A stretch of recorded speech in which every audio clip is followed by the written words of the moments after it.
lecture du roman est Traquenard à Pékin, un livre de son auteur Catherine Queneau, née en 1985 en Normandie, diplômée de psychologie. Elle se lance dans l'écriture à travers le journalisme, une expérience qui l'amène au journal pilote Le Figaro. En 1991, elle sort son premier roman, intitulé Blanc comme la nuit. Il est très vite suivi d'autres romans fantastiques.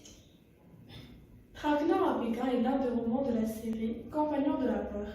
Il raconte l'histoire de Thibaut, un jeune adolescent qui célèbre l'an chinois auprès de l'un de ses amis, chez leur ami Yang.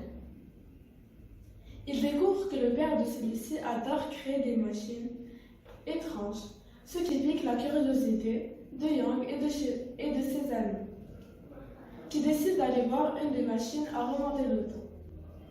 Mais à leur grande surprise, ils remontent dans le temps et se retrouvent en Chine, au temps des empereurs.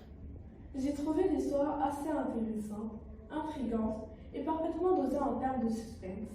Un livre qui nous fait voyager au temps de la Chine impériale.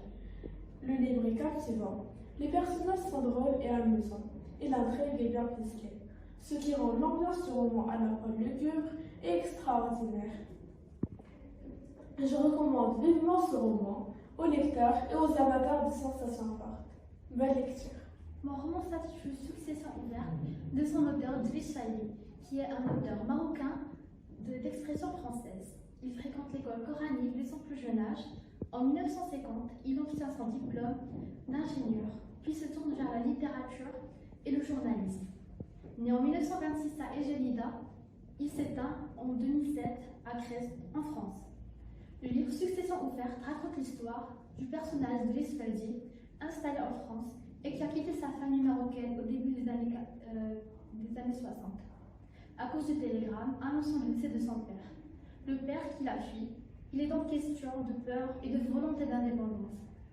J'ai beaucoup aimé ce roman dans la mesure où il décrit une famille marocaine des années 1960 différente de la nôtre. Il met en avant une génération qui a l'appétit d'Occident et qui rejette l'Orient. Je conseille fortement ce livre aux amoureux des histoires de famille.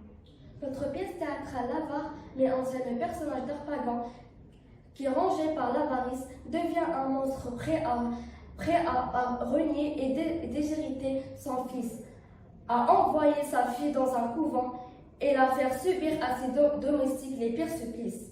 Mais les enfants grandissent et connaissent le sentiment amoureux. Et lorsqu'on est amoureux, on ne compte pas, on est généreux, chose qui torture notre Harpagan. L'Avare, dans une atmosphère comique par les situations et par les oppositions du caractère. Je vous conseille la lecture de cet ouvrage, qui met en avant les mœurs de la société française du XVIIe siècle, en faisant triompher la jeunesse et l'amour sous toutes ses formes.